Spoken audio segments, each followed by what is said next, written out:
Buenos días, buenas tardes a todos. Bienvenidos a una nueva sesión de Fundamentos de Ingeniería Eléctrica de hoy, martes 24 de noviembre.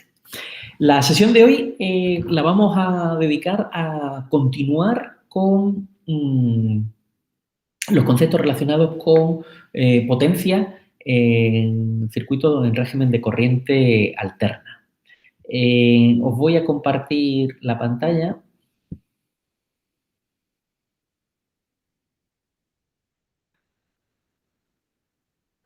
Os voy a compartir la pantalla para que podáis ver las diapositivas que tenéis disponibles en el campus virtual. Y vamos a comenzar. Lo primero voy a hacer un brevísimo repaso de qué es lo que hemos estudiado hasta ahora, qué es lo que vamos a abordar en la sesión de hoy y qué dejaremos para la siguiente sesión. Recordar que, a diferencia de lo que ocurría en circuito de corriente continua, los conceptos de potencia en circuito de corriente alterna son más complejos, puesto que tenemos formas de ondas que varían con el tiempo, de tal manera que el concepto de potencia instantánea, que en corriente continua era el producto de dos constantes, la tensión y la intensidad, en este caso es el producto de dos formas de ondas sinusoidales que dependen del tiempo, v de t por i de t. Y ese producto pues daba lugar a la definición de unos nuevos conceptos de potencia. Aparecía el concepto de potencia media, potencia activa, potencia reactiva. La potencia activa la asociábamos al concepto de la capacidad que tiene una corriente eléctrica de transformarse en trabajo neto útil, mientras que la potencia reactiva estaba asociada a la capacidad que tiene un elemento en un circuito para almacenar energía, ya sea en los campos magnéticos en las bobinas o en los campos eléctricos en los condensadores. Y una característica fundamental de esta potencia es que no es capaz de transformar esa potencia eléctrica en trabajo neto útil. Es decir, de una manera cíclica y periódica se estaba cargando y descargando en cada uno de los semiciclos que componen un ciclo completo la bobina o el condensador. Es decir, en un primer semiciclo, la bobina, en el caso de una bobina, se carga energía en sus campos magnéticos que posteriormente en el siguiente semiciclo se descarga. Hay un intercambio permanente de energía entre los equipos receptores y los equipos generadores. Sin embargo, esa energía es imprescindible porque por motivos constructivos estos circuitos eléctricos están compuestos por bobinas y condensadores. Los circuitos eléctricos que utilizamos en la práctica de máquinas eléctricas que podéis encontrar pues, en ascensores en casa o en compresores en frigoríficos, etc. Como digo, son imprescindibles estos dispositivos como bobinas y condensadores para poder cumplir el fin de transformar el fin para el que fue diseñado ese equipo. Sin embargo, esos elementos no son capaces por sí mismos de transformar esa potencia eléctrica en un trabajo neto útil. Y habíamos explicado algunas analogías para que la comprensión sea pues más intuitiva. A partir de esos conceptos, pues nos quedamos definiendo un nuevo concepto, que es el concepto de potencia compleja, que en este caso es un número complejo cuya parte real coincide con la potencia activa y cuya parte imaginaria coincide con la potencia reactiva. Y al módulo de esa potencia compleja la denominábamos potencia aparente. Pues bien, para distinguir la naturaleza de cada una de estas potencias, teníamos distintas unidades para medir las mismas, de tal manera que para la potencia activa teníamos reservado la unidad del vatio, para la potencia reactiva reservamos la unidad del voltio amperio reactivo y finalmente para la potencia aparente usamos la unidad del voltio amperio. La potencia compleja, pues como es un número imaginario, la parte real se mide en vatios y la parte imaginaria en voltio amperio reactivo. Pues bien, haciendo esa breve repaso de la última sesión, hoy vamos a ver básicamente algunas aplicaciones del concepto de potencia aparente y potencia compleja. Vamos a ver algunas fórmulas asociadas a cada uno de los elementos que componen un circuito. Vamos a repasar el concepto de factor de potencia y finalmente el teorema de Bucherot. Haremos algún ejercicio para ilustrar estos conceptos teóricos y con eso terminaremos la sesión de hoy y la próxima sesión, que será la del jueves. Sí, bueno, hago aquí un breve paréntesis. La sesión de este jueves, recordar, lo pondré en el campus virtual. No la tendremos en nuestro horario habitual, puesto que ha habido un intercambio de clases con una petición que hemos recibido de un profesor y nosotros la tendremos este jueves a las 11:30. Tendremos una sesión de 1 hora y media este jueves a las 11:30. Bien, pues comenzamos con el concepto de potencia en un circuito de corriente alterna. En el caso concreto de que tengamos nosotros un dispositivo definido por una impedancia genérica, Z, esa impedancia, si está sometida a una caída de tensión que denominamos V, pues atravesará esa impedancia una intensidad I. ¿Cuáles son las expresiones de la potencia en ese elemento? Pues bien, si nosotros definimos Z, como ya lo hemos hecho, como un número complejo donde la parte real es la resistencia y la parte imaginaria es la reactancia, recordar que si esta reactancia X es mayor que 0, decimos que es una reactancia inductiva. Si esa reactancia X es menor que 0, hablamos de reactancia capacitiva. Pues bien, en forma binómica eso se representa como un módulo y un argumento phi, y si vemos su relación a través de los fasores de tensión e intensidad, pues suponiendo sin pérdida de generalidad el fasor tensión con origen en 0, V, que es fasor, es igual a Z por I, es decir, la tensión es la impedancia por la intensidad, por lo tanto la intensidad es el cociente entre V y Z.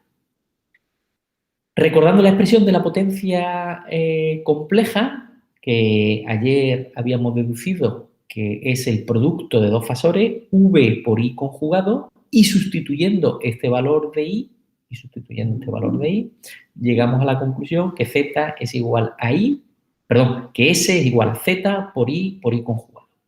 Y refrescando, desempolvando los conocimientos básicos de números complejos, nosotros sabemos que un número complejo por su conjugado es un número real de valor el módulo de ese número complejo al cuadrado. Así que la potencia compleja en una impedancia Z viene dado por el fasor Z, esto es, o sea, el número complejo Z por la intensidad al cuadrado. O bien, si lo quiero representar en función de Z y V en lugar de la intensidad I, podemos acudir a esta expresión alternativa.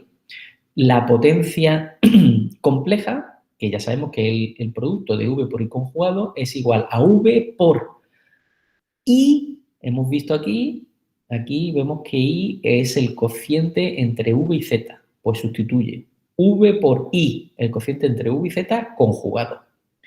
Pues el V por V conjugado, como V tiene fase 0, pues el conjugado sigue siendo el mismo, partido por Z conjugado. Y eso me lleva a la expresión de que la potencia compleja es el módulo del fasor de la tensión al cuadrado partido por Z conjugado. Así que ya tenemos un par de expresiones que relacionan la potencia compleja que se consume en una impedancia ya sea en función de la intensidad o en función de la tensión. Todas estas fórmulas que estamos viendo, es bueno que las deduzcáis alguna vez cuando estéis repasando estos apuntes, pero para la resolución de problemas ya tenéis que conocerlas con soltura y conocerlas de memoria, ¿vale? Para poder aplicarlas con agilidad en la resolución de estos problemas.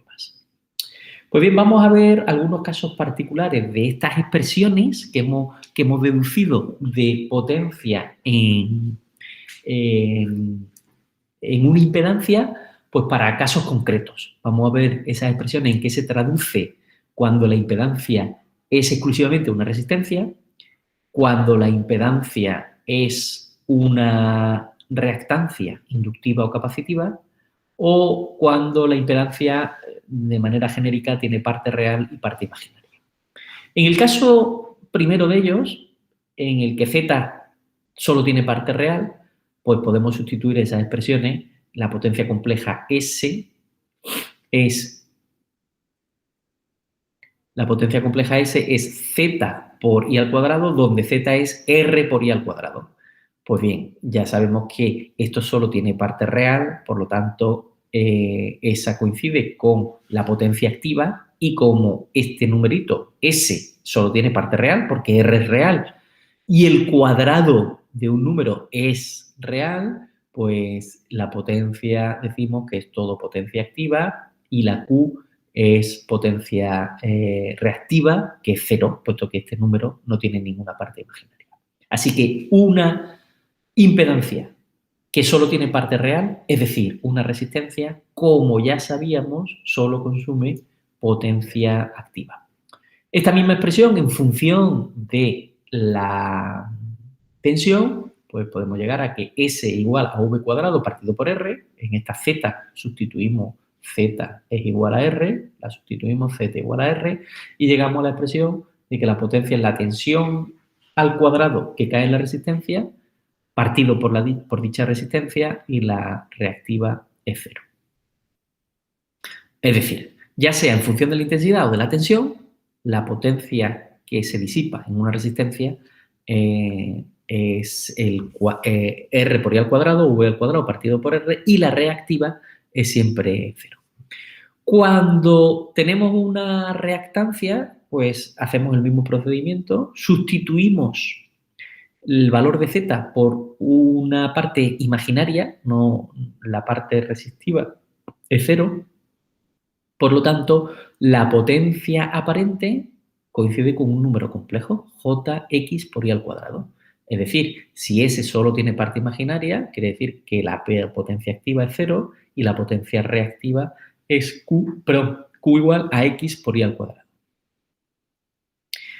En función de la V, pues podemos llegar a un resultado similar, que la potencia compleja, evidentemente, la P es 0, en el caso de que la impedancia solo tenga parte imaginaria, y la Q es V al cuadrado partido por X. Es decir, en una impedancia con parte imaginaria exclusivamente, es decir, que puede ser una bobina o un condensador, la energía reactiva que se consume es X cuadrado y al cuadrado o V cuadrado partido por X, o la energía que se genera, en el caso de un condensador, tiene esas mismas expresiones.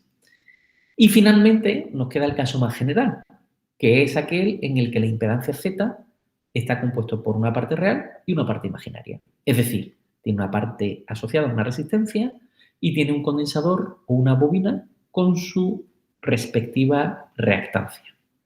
Pues bien, ahí no tenemos más que, como ya podéis imaginar, esa impedancia Z consumirá potencia activa, y en función del carácter de la X, ya sea una bobina o un condensador, consumirá o cederá potencia reactiva respectivamente. Pues bien, ¿cuáles son esas expresiones? Pues esas expresiones son las que aparecen aquí. Sustituimos la Z por el valor de R más JX y llegamos a una expresión como la que tenemos aquí. La parte real, R por I al cuadrado, y la parte imaginaria, X por I al cuadrado. Esa potencia compleja está compuesta de una parte real, r al cuadrado, y una parte imaginaria, x por y al cuadrado. Y en función de la tensión, pues una manera análoga o similar. V al cuadrado partido por z, si z lo sustituyo por su valor en forma polar, el conjugado, si z vale z fase phi, el conjugado es z fase menos phi, haciendo este cociente y descomponiéndola en la parte real y parte imaginaria, v cuadrado partido por z por coseno de phi más j, v al cuadrado partido por z por seno de phi. Es decir, este es el consumo de potencia activa y este es el consumo de potencia reactiva. Si esta parte imaginaria es positiva, quiere decir que mi impedancia Z era una bobina, estábamos consumiendo potencia. Y si esta es negativa, quiere decir que esta X era negativa y por lo tanto estábamos cediendo potencia. ¿Vale? Fijaos el detalle, esta ecuación hay que tratarla con cuidado porque es muy fácil caer en la tentación de hacer esta aproximación que no es correcta. La potencia que se disipa en la resistencia, en esta resistencia, es v al cuadrado partido por z por coseno de phi, que no es v al cuadrado partido por r. Se cumple v al cuadrado partido por r cuando la z solo tiene una r. Cuando la z solo tiene una r, la potencia activa es v al cuadrado partido por r. Cuando la z tiene una r y una x, esta v que hay aquí es la v que cae en r y la v que cae en x. La v que cae es la suma de las dos. Por eso esta p resulta ser v al cuadrado partido por z por coseno de phi. Y lo mismo para la q. ¿Vale? Entonces, hemos deducido las expresiones de la potencia disipada en una impedancia Z para tres casos. El caso en el que la impedancia sea resistiva pura, el caso en el que la impedancia sea reactiva pura y el caso genérico en el que tenga parte resistiva y parte reactiva. Cada uno de ellos tiene sus expresiones muy sencillas, pero que hay que conocerlas con soltura y agilidad, como decía antes, para la resolución de estos problemas. Muy bien, ¿alguna pregunta o algún comentario? Pues bien, de manera fasorial, pues ya sabéis que se cumple que en cualquier caso S, partiendo de esta ecuación, es V por I conjugado, pues llegáis a esta expresión, P más JQ, sustituís esos valores y de manera genérica tendréis las expresiones anteriores. Aquí tenéis un cuadro resumen de todas las potencias que hemos visto hasta ahora y que, como digo, pues ya sí es importante que sepáis bien, que conozcáis de memoria estas ecuaciones porque las tendréis que usar con mucha frecuencia en los problemas que involucren potencia en circuitos de corriente alterna. Pues bien, un aspecto muy importante y que conecta con el concepto de diagrama fasorial que vimos en días anteriores son los triángulos de impedancia, tensión y potencia. Estos triángulos de impedancia, tensión y potencia no son más que la representación en el plano complejo de estos números complejos. En algunos casos son fasores y en otros simplemente números complejos. Si tenemos una impedancia Z a la que sometemos a una tensión V y como resultado de ello circula una intensidad I, yo tengo estas magnitudes. Mi Z, parte real y parte imaginaria, o en número o en forma fasorial Z fase phi, donde V es el módulo del fasor V e I el módulo del fasor intensidad. Pues nosotros podemos representar el triángulo de potencia en este color rosa que tenemos por aquí, donde tenemos la parte real R, en la parte imaginaria X y Z, pues será el número complejo, el número en el campo imaginario que tiene este módulo y tiene ese ángulo. Ese ángulo, por ser este un triángulo rectángulo, pues sabemos que el arco cuya tangente es x partido por r, y el módulo de z sabemos que es la raíz cuadrada de r al cuadrado más x al cuadrado. Pues bien, si multiplicamos por i cada uno de estos lados, aquí tendremos R por I, que será la tensión que cae en la resistencia. Si multiplicamos por I este número complejo, la reactancia, aquí tenemos la tensión que cae en la reactancia y la tensión que cae en la impedancia, es decir, si Z lo multiplicamos por I, pues tenemos este triángulo que es el triángulo de tensiones. Una tensión con un ángulo phi que la descomponemos en la tensión que cae en la parte real y la tensión que cae en la parte imaginaria.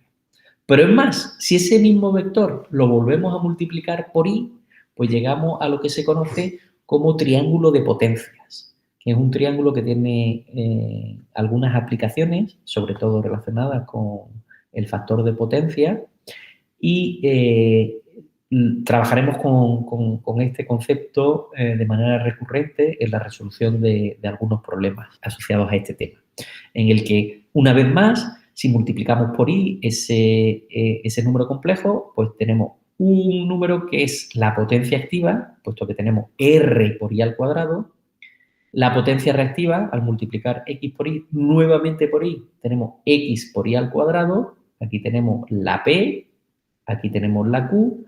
Y si aquí volvemos a multiplicar por y, pues tenemos la S, que es z por y al cuadrado. De tal manera que la potencia compleja, S, es un fasor, es un vector, mejor dicho, un vector en el dominio complejo. No es un fasor, no es un fasor que va variando con una pulsación omega. Ya sabéis que los fasores solo están asociados a las magnitudes de tensión e intensidad.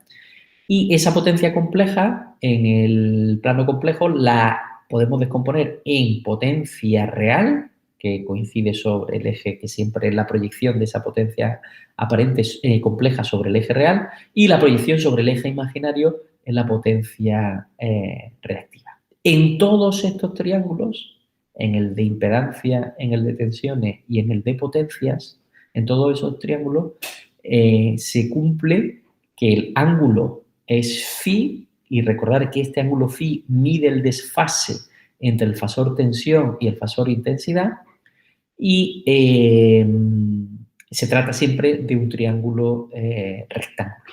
Pues jugando con esas relaciones de triángulo-rectángulo nos van a ser muy útiles para la resolución de problemas en conceptos relacionados con potencia y régimen de corriente alterna. Muy bien, pues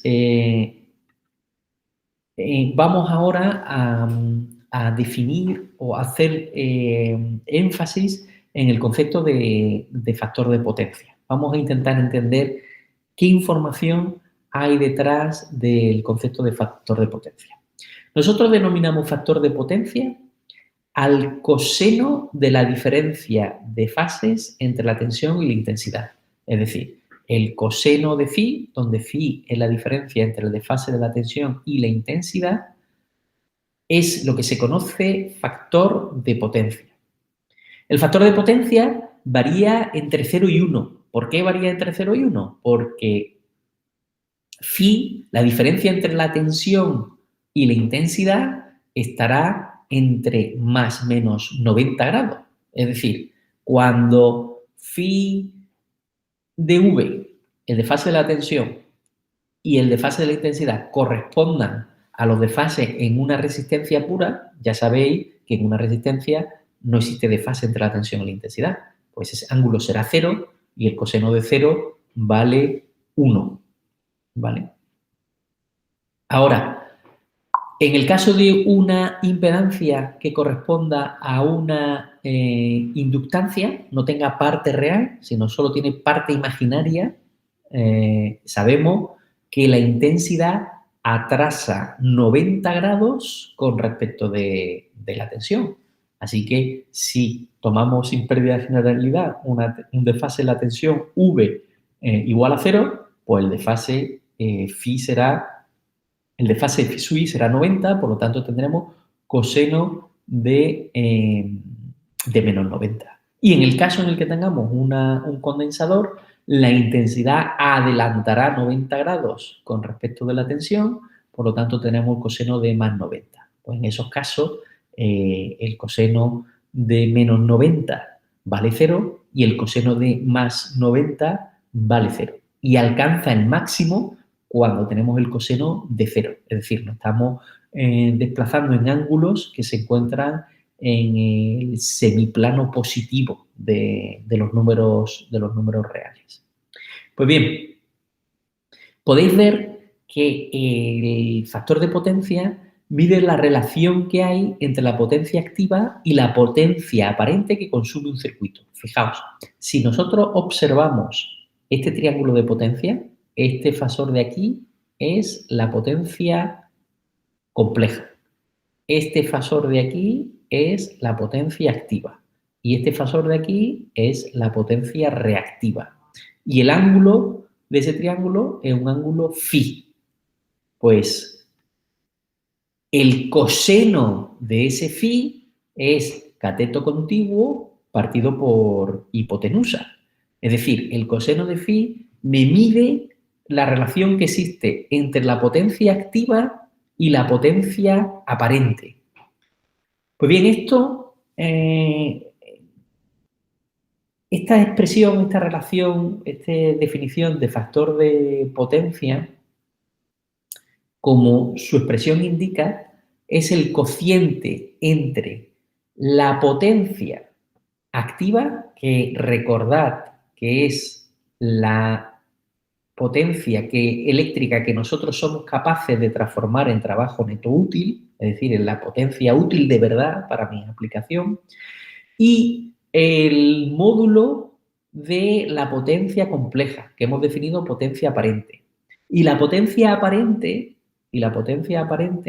lo que me está dando información es contiene parte de la potencia activa y parte de la potencia reactiva. Es decir, me está dando un cociente entre la potencia activa, que es la que yo soy capaz de transformar en trabajo neto útil, y la potencia total disponible, que es el conjunto, el módulo de la potencia activa y la potencia reactiva. Si recordáis uno de los ejemplos que teníamos aquí, muy gráficos, ¿vale? Recordar esta analogía de la cerveza, donde aquí tengo la potencia activa, este segmento sería la potencia activa y este segmento de aquí sería la potencia reactiva. Pues si yo esto lo represento en un plano, en un dominio complejo, esto en el eje real y esto en el eje imaginario, el factor de potencia mide la relación que hay entre esta P y esta S, que es la potencia aparente. Cuanto más parecido sea la potencia activa a la potencia aparente, menos energía reactiva yo tendré. En el caso extremo, cuando toda la potencia activa sea potencia aparente, eso quiere decir que la potencia reactiva será 0. Y por lo tanto, tendré un coseno de phi unidad. Sin embargo, cuanto menor sea la potencia activa, cuando esté yo por esta zona del vector, entre este tramo de aquí, y la compare con la potencia aparente, es decir, con todo este vector de aquí, quiere decir que de toda la potencia disponible o consumida en ese circuito, la que yo soy capaz de transformar en trabajo neto útil es una fracción muy pequeña. Por lo tanto, el coseno de phi o factor de potencia tendrán valores cercanos a 0. Hasta el caso extremo, en el que el coseno es 0, es aquel en el que la potencia activa es 0 y toda la potencia aparente resulta ser potencia reactiva. Esas situaciones, como ya sabéis, corresponden a una impedancia solo inductiva o solo capacitiva, que, os recuerdo, hemos dicho que esos elementos no son capaces de producir un trabajo neto útil, puesto que toda la energía que utilizamos en un semiciclo para cargar esa bobina o ese condensador en esos campos magnéticos o eléctricos es la que nos devuelve en el siguiente semiciclo. Pues bien, ¿por qué eso es importante? Pues eso es importante puesto que los circuitos, a pesar de que necesitan esas bobinas y esos condensadores para el correcto funcionamiento y aplicaciones de las distintas máquinas eléctricas que nosotros podemos diseñar, pues siempre debemos de tratar que tengan unos factores de potencia o unos cosenos de phi cercanos a la unidad, para que el consumo de esa potencia sea lo más eficiente posible. Normalmente, bueno, normalmente no. Esos factores de potencia de una carga dependen únicamente de cuestiones constructivas, es decir, de cuál es el valor de R y cuál es el valor de X, puesto que el coseno de phi yo lo puedo representar también en estos términos. El coseno de phi lo puedo representar en términos de P y S, pero es que si me vengo aquí a este triángulo de aquí, pues el coseno de phi, que es el mismo, este triángulo rosa es el mismo que el triángulo verde que tengo por aquí, pues el coseno de phi es la parte R partido el módulo de z, que es la raíz cuadrada de R al cuadrado más X al cuadrado, o ese coseno de phi es P partido por S, ¿vale? Son el mismo coseno de phi porque son triángulos que comparten el mismo ángulo.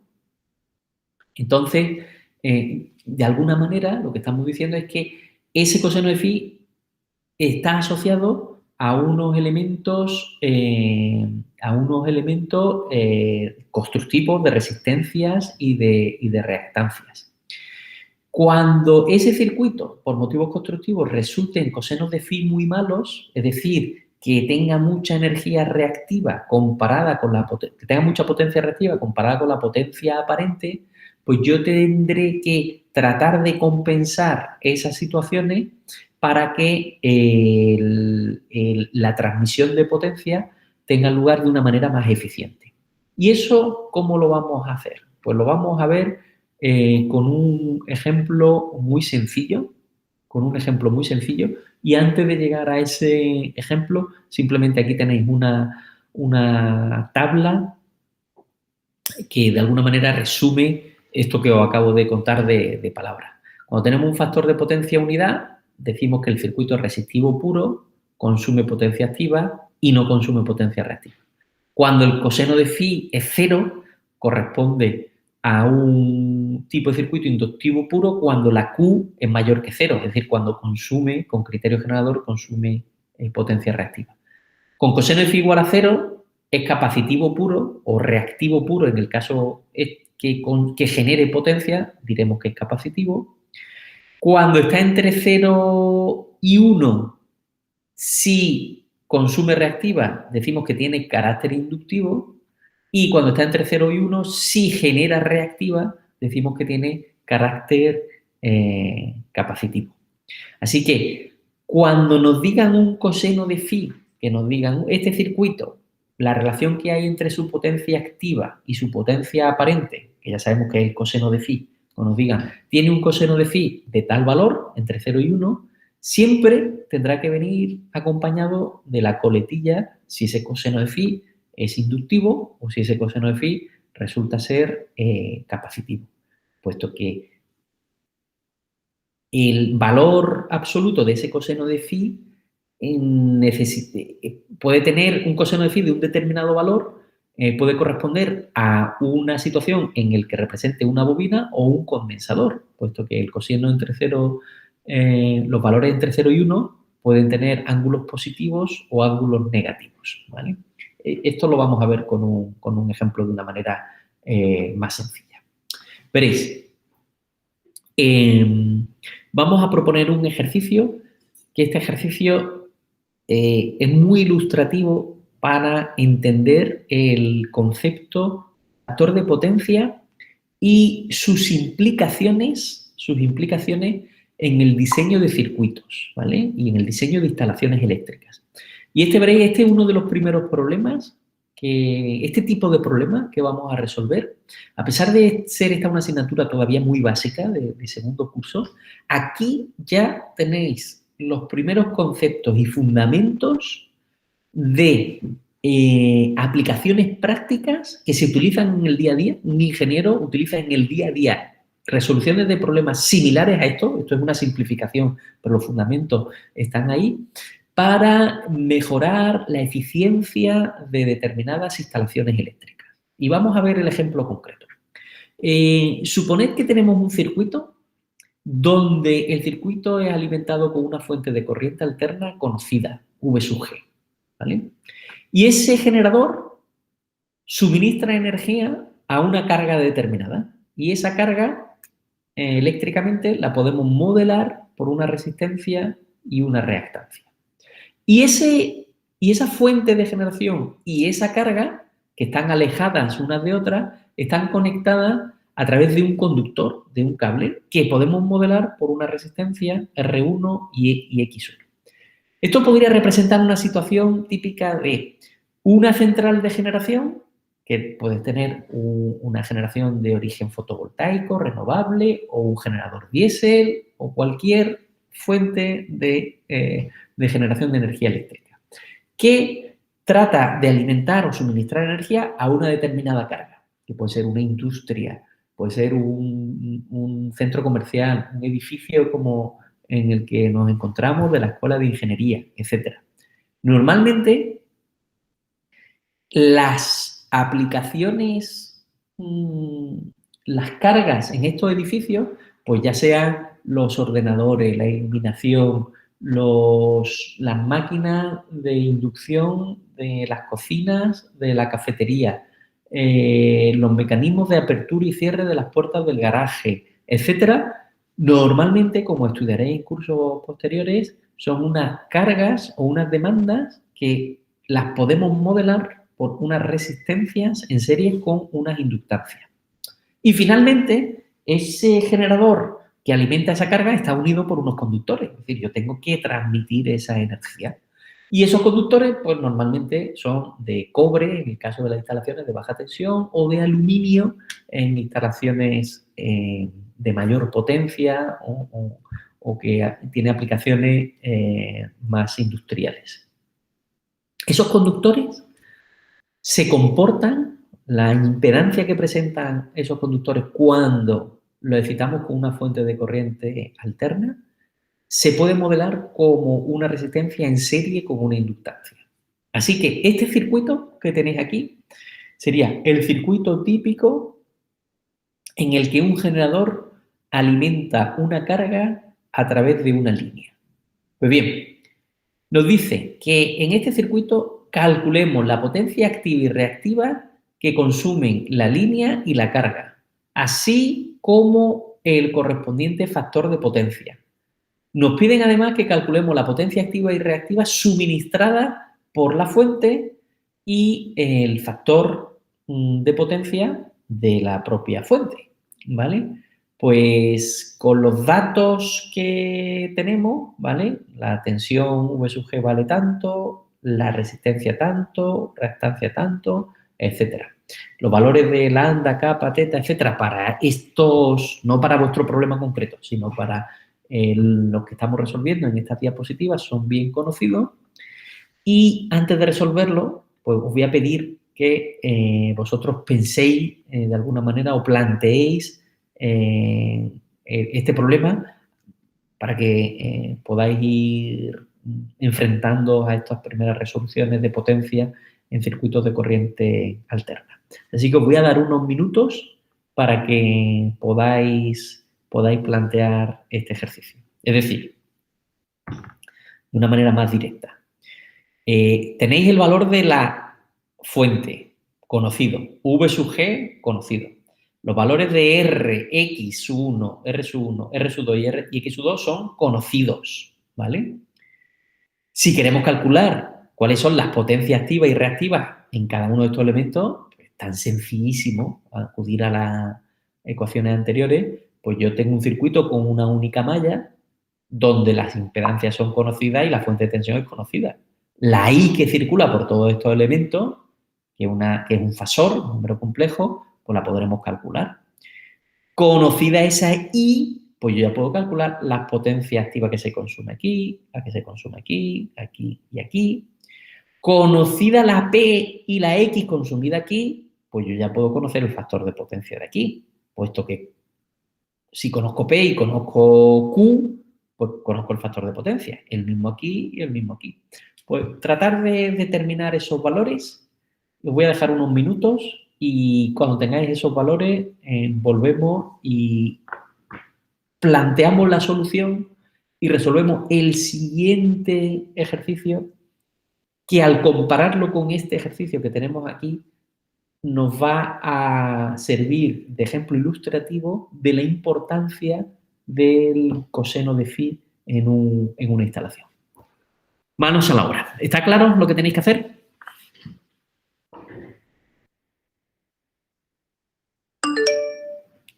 ¿Hay alguien por ahí? Sí, ¿verdad? Pues venga, Sebastián, manos a la obra.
Bueno, pues es un ejercicio realmente sencillo, así que la solución es la que vamos a comentar sobre la marcha.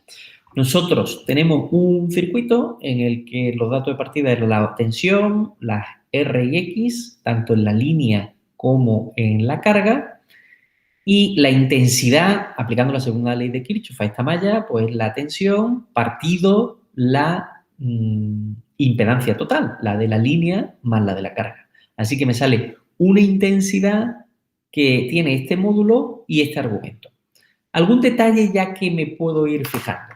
Si veis, la intensidad I, que es la que circula por esta fuente y por esta resistencia, por supuesto, y por esta de aquí, la intensidad I tiene un ángulo de menos 31,37. Y en esta fuente, bueno, este símbolo, esto habría que corregirlo aquí un poquito. Esto es una pequeña errata, ¿vale? Esto puede dar la sensación que esto es una fuente de corriente continua. Normalmente este más se representa aquí arriba a la izquierda y dentro de este circulito dejaríamos una forma de onda sinusoidal, ¿vale? Pero bueno, eso es una pequeña errata tipográfica. Si os fijáis, esa intensidad tiene un ángulo de menos 31,37 grados. Es decir, que en este elemento la tensión es 0 y la intensidad que atraviesa el elemento tiene un ángulo de menos 31,37. Por lo tanto, esta fuente está suministrando una energía de carácter inductivo al circuito. Y vamos a ver qué es lo que ocurre en cada uno de esos elementos.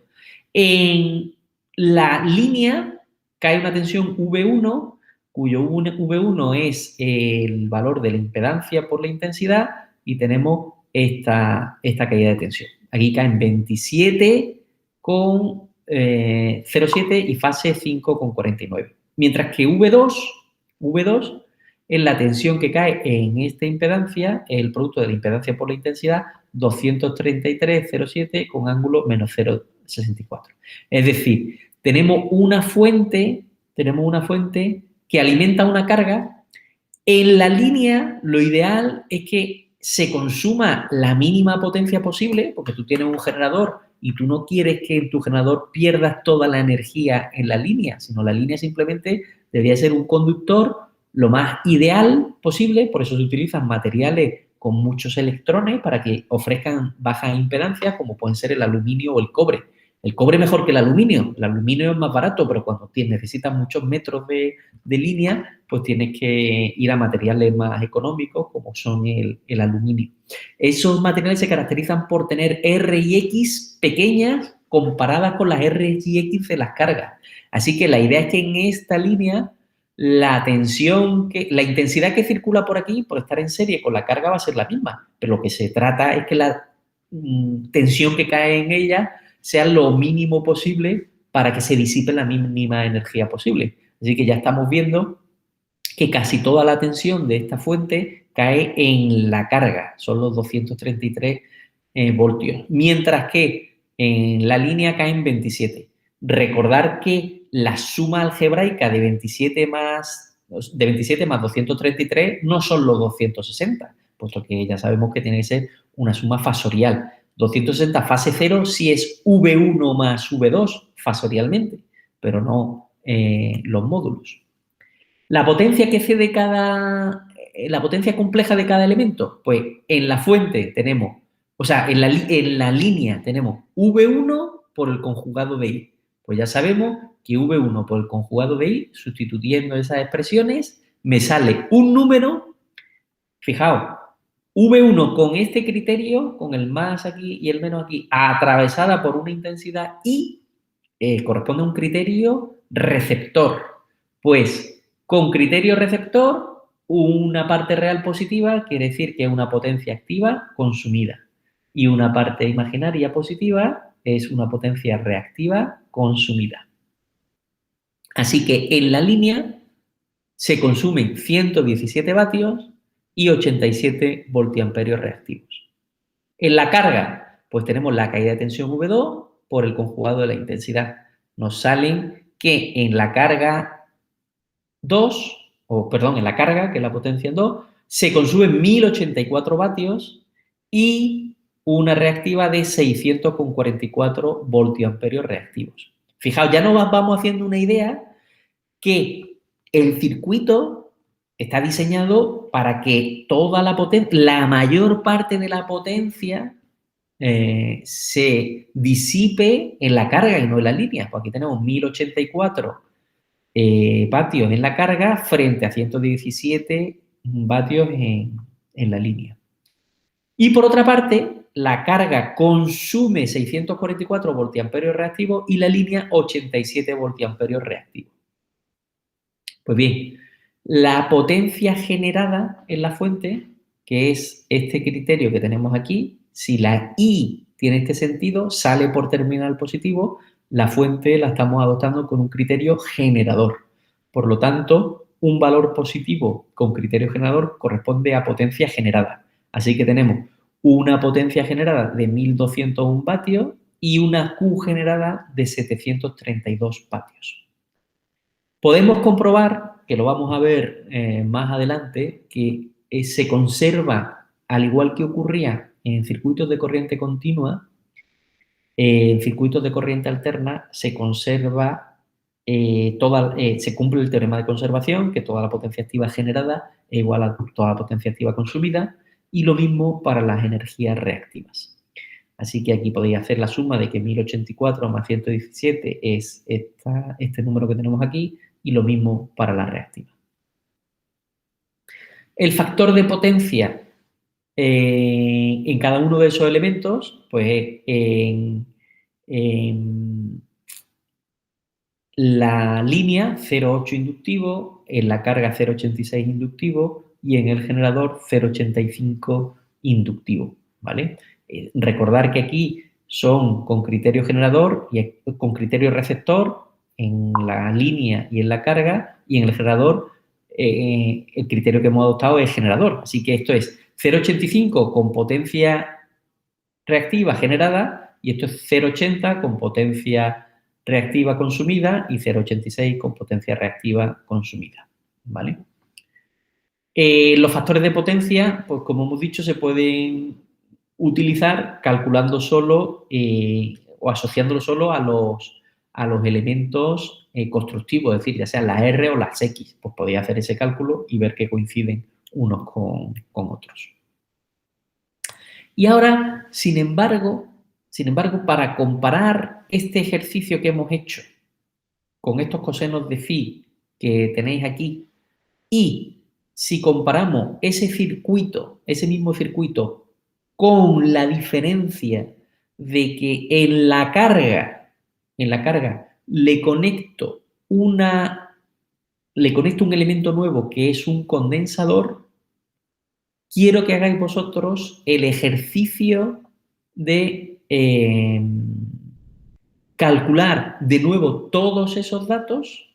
Quiero que calculéis de nuevo todos esos datos, pero en este caso con una inductancia X3 conectada en la carga. Y esa inductancia X3 conectada en la carga en paralelo. Pues bien, quiero que hagáis esos ejercicios y que completéis esta tabla que aparece aquí. Pues, venga, os voy a dejar unos minutos para que completéis esa carga. Añadir también en esta tabla una fila nueva que es el valor de I en el ejercicio 8.3 y el valor de I en este ejercicio 8.4. Pues venga, esta columna de aquí ya está calculada, entonces tenéis que repetir el ejercicio para el mismo problema, exactamente el mismo, pero ahora tenéis un condensador conectado en paralelo con la carga. Pues venga, poneos manos a la obra. Os voy a dejar ahí unos minutos.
¿Alguien ha podido calcular la I en el ejercicio 8.4?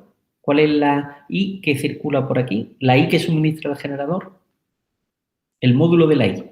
Antes teníamos una I como módulo o con módulo 5,54 y alguien me puede decir la I cuando colocamos una X3 en paralelo con la carga.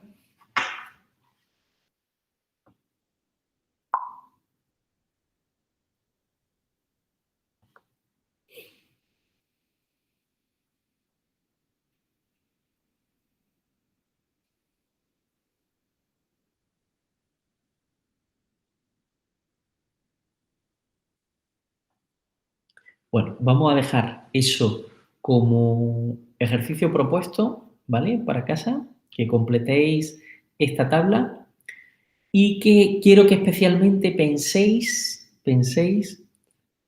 en el módulo de la intensidad antes y después. Quiero que comprobéis si el módulo es el mismo, si es mayor o es menor y qué consecuencias o qué implicaciones podría tener eso pensando en una aplicación como la que os estaba describiendo. Es decir, que ese circuito correspondía a una fuente de generación que alimenta una carga y esa generación alimenta esa carga a través de una línea, ¿vale? Pues ya hemos visto cuando en la carga le colocamos un condensador en paralelo, quiero que indaguéis si la intensidad que absorbe de ese generador y que circula por la línea hasta la carga, si es mayor o menor o igual que en el caso en el que no tiene condensador, y una vez que hayáis detectado si es mayor, igual o menor, qué consecuencias tiene, ¿vale? Eso tiene mucho que ver con el concepto que explicaremos el próximo día de corrección del factor de potencia. Bien, aquí os voy a dejar también otro ejercicio propuesto para casa, en el que para el circuito de la figura nos piden que calculemos cuál es el módulo de la intensidad, la potencia generada y la Q generada, donde tenemos los datos de tensión, o sea, la V sub G, o sea, el módulo de V sub G, la impedancia Z sub 1, y nos dicen que la carga 2 consume una determinada potencia con un coseno de phi inductivo, ¿vale? Una pregunta así muy, muy rápida. Si la carga en 2, si P en 2 es un coseno de phi dado el que sea de carácter inductivo, esta carga, bueno, sabemos que consume esta cantidad de potencia activa y que tiene un coseno de phi de carácter inductivo. Esta Z, ¿qué es? ¿Una resistencia pura, una resistencia más un condensador, una resistencia más una bobina? ¿Qué creéis que es?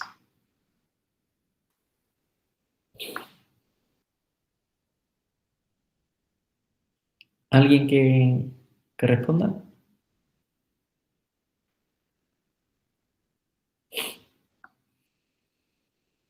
Si nos dicen que la impedancia Z2 consume una determinada cantidad y tiene un coseno de phi dado inductivo, ¿esa Z qué es? ¿Una R más un condensador o una R más una bobina?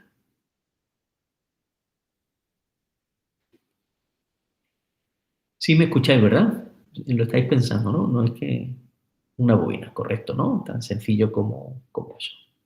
Pues bien, la solución de ese ejercicio pues la tenéis de una manera muy sencilla. Pues sabiendo que esta es una impedancia conocida y Z2 tenemos los valores de la potencia activa y con un coseno de phi, pues ya sé la potencia aparente. Conocida la potencia aparente, pues en módulo y su coseno de phi sé la potencia real y la potencia imaginaria. Y sabiendo la potencia activa y la potencia reactiva, pues conozco la potencia aparente con el ángulo. Conocida la potencia aparente con el ángulo, pues conozco directamente la impedancia, puesto que aquí conozco la intensidad y conocida la intensidad conozco la impedancia. Conocida la intensidad que circula por uno y otras impedancias, pues calculo la intensidad total y conocida la intensidad total, puedo calcular cuál es la potencia aparente, la potencia compleja generada, que viene, esta es la potencia activa generada y esta es la potencia reactiva generada, que son los datos del problema. ¿Vale? Tenéis ahí una solución bastante sencilla y directa, involucrando circuitos con potencia en régimen alterno. Aquí tenéis otra variante del ejercicio que os los dejo que lo resolváis para casa. Y finalmente, antes de terminar, una cosa que ya hemos os he adelantado, pero simplemente para que quede constancia del problema al que hacemos referencia, y es que el teorema de Bucherot, cuya demostración cae fuera del alcance de lo que vamos a estudiar en esta asignatura, pero sí quiero que lo sepáis, nos dice que en un circuito de corriente alterna, la suma de las potencias activas generadas es igual a la suma de las potencias activas consumidas, y lo mismo ocurre para las potencias reactivas. La suma de potencias reactivas generadas en un circuito es igual a la suma de las potencias reactivas. Mientras que el balance de potencia del circuito de corriente continua solo nos teníamos que preocupar de las potencias que estaban involucradas, que era la potencia activa, vatios. Aquí sabemos que se cumple tanto para la potencia activa como para la potencia reactiva. Pues muy bien, con esto lo vamos a dejar la clase de hoy hasta aquí. Por favor, empezar a resolverlos, si no lo habéis hecho ya, en la aplicación Problemas FIE, aquellos ejercicios que ya involucran circuito de corriente alterna con conceptos de potencia.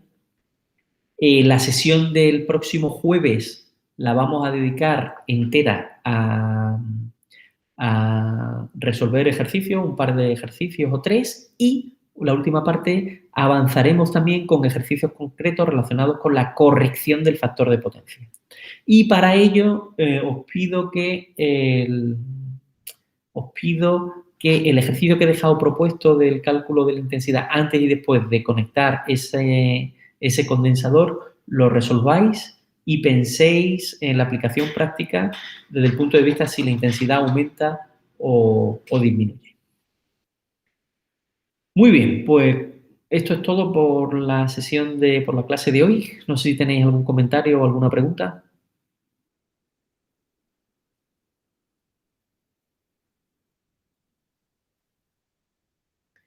Muy bien, pues si no hay ninguna pregunta,